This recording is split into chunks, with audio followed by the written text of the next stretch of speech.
إن الله لا يستحي أن يضرب مثلا ما بعوضة فما فوقها صدق الله العظيم وصدق رسوله النبي الكريم الأمين۔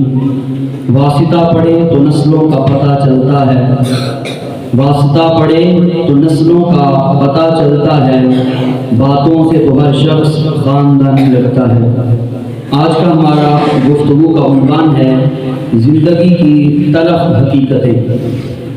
رب کائنات کے پیارے محبوب صلی اللہ علیہ وسلم کے غلاموں، رب کائنات نے قرآن مجید کے اندر مثال بیان فرمائی کہ بے شک اللہ رب العزت اس بات سے حیا نہیں فرماتا کہ وہ مثال دے مچھر کی یا مکھی کی بھی۔ اب دنیا کی رب کائنات کی نظر میں اوقات اور حیثیت کیا ہے؟ فرمایا کہ یہ نہ ہونے کے برابر ہے۔ اب آج ہم نے دنیا کو سب کچھ اپنا جان لیا، دنیا کو ہی سب کچھ مان لیا، لیکن یہ بات یاد رکھیے کہ اس دنیا میں جینے کے لیے رب نے ہمیں جو زندگی عطا فرمائی ہے اس کی حقیقت کیا ہے اور اس کے اندر تلخی کتنی ہے۔ فرمایا ایک حد کے بعد انسان سب کچھ چھوڑ دیتا ہے، ایک وقت آتا ہے جب انسان سب کچھ چھوڑتا ہے اور پھر دیر کے بعد کچھ شکایت کرنا بھی شروع ہو جاتا ہے، اور پھر دل ایسا ہو جاتا ہے کوئی اس سے بات کرے یا اس سے کوئی بات نہ کرے اس کو پھر کسی بات سے فرق نہیں پڑتا، تو لوگ تمہیں توڑ دیں گے کہ لوگ آج توڑ نہیں رہے، بھائی بھائی سے توڑ رہا ہے، بھائی بہنوں کو آپس میں توڑا جا رہا ہے، رشتہ داریوں کو آپس میں توڑا جا رہا ہے۔ جب لوگ تمہیں توڑنا شروع کر دینا تو پھر رب کے ساتھ اپنے تعلق کو مضبوط کرنا شروع کر دو، لوگوں سے کٹ کر رب کے ساتھ جڑ جاؤ۔ فرمایا یہ معاشرہ ایک خوش اخلاق انسان کو تلخ بنانے کا ہنر رکھتا ہے، اور آج ہم لوگ کتنے عجیب ہیں کہ ہم نشانیاں محفوظ رکھتے ہیں کہ یہ فلاں کی نشانی ہے، فلاں کی نشانی ہے، لیکن ہم لوگوں کو کھو دیتے ہیں، اس کی نشانی کی قدر کرتے ہیں لیکن اس کے ساتھ ہمارا رویہ کیا ہوتا ہے۔ آپ بے قدر لوگوں کے ہاتھ اگر چاند بھی لگ جائے نا، بے قدر لوگوں کے ہاتھ، فرمایا کہ وہ اسے بھی گرہن لگانے کا ہنر رکھتے ہیں۔ کریم آقا صلی اللہ علیہ وسلم کے علماء زندگی کی بڑی ایک تلخ حقیقت ہے، ایکسپٹ یور امپرفیکشن۔ فرمایا کہ زندگی کا ہر کام ہی بہترین ہو، انداز میں ہو، یہ ممکن نہیں۔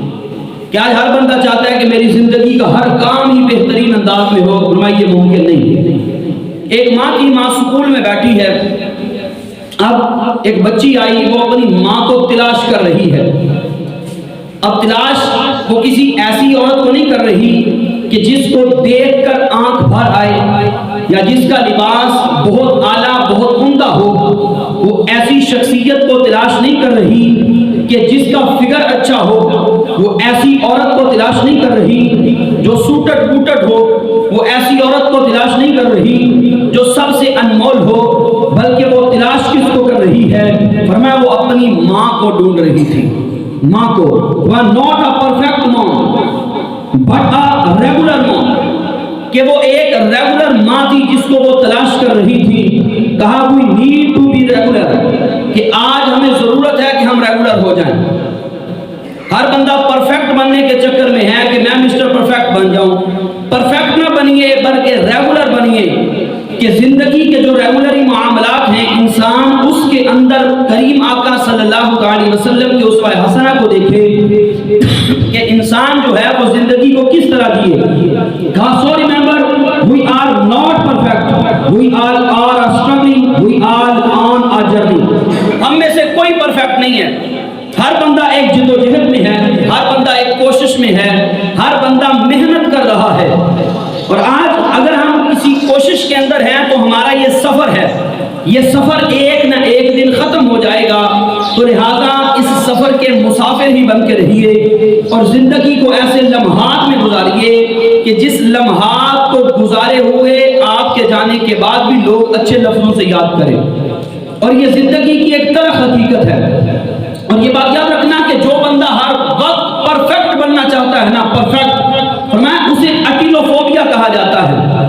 فرمایا ایسا بندہ وہ تھوڑے ڈرتا ہے، وہ اس بات سے ڈرتا ہے کہ میں یہ کام کروں تو لوگ مجھے کیا کہیں گے، تھوڑی سی غلطی ہو جاتی ہے تو وہ ڈرنا شروع ہو جاتا ہے، وہ لوگوں کے سامنے ہچکچاتا رہتا ہے۔ فرمایا کہ انہیں غلطیاں کرنے سے، اپنے فعل کا مرتکب ہونے سے اس بندے کو ڈر لگتا ہے، وہ کانپتا رہتا ہے۔ اور میڈیکل سائنس کے مطابق یہ فینومینا جسے ایٹولوفوبیا کہا جاتا ہے، کہا یہ انسان کی بہت ساری نفسیاتی امراض کو اس کے اندر پیدا کر دیتا ہے۔ جو بندہ ہر وقت اسی مگن میں ہو کہ میں نے پرفیکٹ بننا ہے، پرفیکٹ بننا ہے، فرمایا پھر وہ نفسیاتی مریض بن جاتا ہے، نفسیاتی مریض۔ تو کہا بس ہونا کیا چاہیے کہ یاد رکھیے کہ جو ہر وقت بندہ یہ چاہتا نا میں جیت جاؤں، میں جیت جاؤں، میں جیت جاؤں، ہار میرا مقدر نہ بنے، میں یہ بات نہیں ہے۔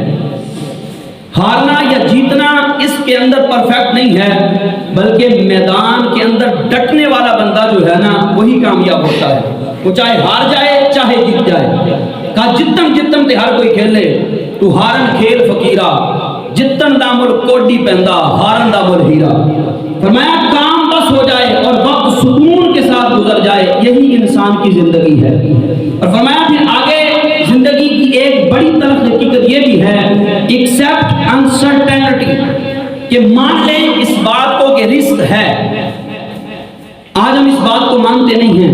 فرمایا ہر بات کی پوری تفصیل انسان کہے مجھے پتا ہو، یہ ممکن نہیں ہے کہ انسان کے پاس کلی طور پر کوئی علم آ جائے، انسان کے پاس کلی طور پر کوئی پاور آ جائے، ایسا ہو نہیں سکتا۔ کیوں کہ ہر چیز کا خالق، مالک، رازق وہ ذات رب کائنات کی ہے۔ انسانوں کو اگر کچھ طاقتیں، کچھ پاوریں عطا فرمائی ہیں، وہ رب نے اپنی عطا سے عطا فرمائی ہیں۔ کریم آقا صلی اللہ علیہ وسلم کے غلاموں، اگر ہم قیاس کرتے رہیں، اندازے لگاتے رہیں کہ یہ سب ہے، یہ سب ہے، اور ہم بعد میں کہیں رزلٹ بھی ہماری مرضی کا ہے، ایسا ممکن نہیں کہ انسان جو چاہتا ہے وہ نہیں ہوتا۔ انسان جو کام کرتا ہے اس کے اوپر اجر دینا اور کام کا رزلٹ کیسا آنا ہے وہ رب کائنات کی ذات بہتر جانتی ہے اس بندے کو کیا عطا فرمانا ہے۔ اب کریم آقا صلی اللہ علیہ وسلم کے غلاموں، ہمارا کمال اس بات کے اندر ہے کہ ہم چیزوں کو مینج کرنا سیکھیں، کہ چیزوں کا خیال کرنا سیکھیں، آپس کے اندر ان کو تطبیق دینا سیکھیں۔ فرمایا کیوں؟ So accept uncertainty, accept there are some things which are uncountable، کہ یہ بات مان لیں کہ ہر چیز آپ کے کنٹرول میں نہیں ہے۔ آج ہر بندہ کہتا ہے فلاں میرے کنٹرول میں ہے، فلاں میرے کنٹرول میں ہے، فلاں میرے کنٹرول میں ہے، کوئی کسی کے کنٹرول میں نہیں ہے۔ ہاں اگر کوئی بندہ کسی کے کنٹرول میں ہے وہ رب کائنات کی ذات ہے، اس بات کو مان لیں۔ لیکن بہت سی چیزیں ایسی ہیں جن پر آپ کا کنٹرول ہے۔ اب کنٹرول کن چیزوں پہ نہیں ہے؟ انسان کا دوسرے انسان کی سوچ پہ کنٹرول نہیں ہے، انسان کا دوسرے کے مال پہ کنٹرول نہیں ہے، وہ چیزیں انسان کے اختیار میں نہیں ہیں۔ لیکن کچھ چیزیں ہیں جو انسان کے اپنے کنٹرول میں ہیں۔ وہ کیا؟ انسان کا اپنا بولنا، انسان کا اپنا چلنا، انسان کا دوسرے کے ساتھ رویہ رکھنا، انسان کا ایک دوسرے کے ساتھ اخلاق کے بہتر رویہ رکھنا، اور انسان کا سیرت مصطفیٰ پر چلنے کا کوشش اور جدوجہد کرنا، یہ انسان کے اپنے کنٹرول کے اندر ہے۔ کہا جو چیزیں تیرے کنٹرول کے اندر ہیں وہ تو کرنا، ان سے تو نہ بھاگ۔ تو فرمایا پھر کرو کیا؟ اپنے حصے کا کام کرنے کے بعد صبر کرو، برداشت کا اپنے اندر مادہ پیدا کرو اور حقیقت کو مان لو۔ کیونکہ کچھ اشخاص ایسے ہوتے ہیں کہ جو حقیقت کو جانتے ہوتے ہیں لیکن مانتے نہیں ہوتے۔ فرمایا حقیقت کو جانو بھی اور حقیقت کو مان لو۔ اور پوری دنیا کے اندر ڈپریشن کی سب سے بڑی وجہ یہی ہے کہ ہم وہ فصل کاٹنا چاہتے ہیں جو ہم نے فصل بوئی ہی نہیں ہے۔ یعنی انسان گندم بیج کے اگر کہے نہیں جی میں نے یہاں سے جو کاٹنے ہیں، میں نے یہاں سے جو ہے وہ مونجی کاٹنی ہے، تو وہ نہیں کاٹ سکتا۔ جو انسان بوئے گا وہی کاٹنا پڑے گا، اور سب سے بڑی وجہ ڈپریشن کی یہی ہے۔ اور کریم آقا صلی اللہ علیہ وسلم کے غلاموں کو ہر چیز سمجھ آ جائے یہ ضروری نہیں ہے۔ برداشت کرنا اور بھول جانا سیکھیے۔ اگر واقعاتاً سکون چاہتے ہیں تو لرن ٹو ایکسپٹ، مان لیں۔ اگر کوئی غلطی آپ سے ہو گئی، کوئی خطا آپ سے ہو گئی، تو پھر دوسرے کے سامنے اکڑ نہ جائیں۔ اگر غلطی اپنی ہے تو پھر اس غلطی پہ اڑیے نہیں، بلکہ اپنی غلطی کو مان لیجیے۔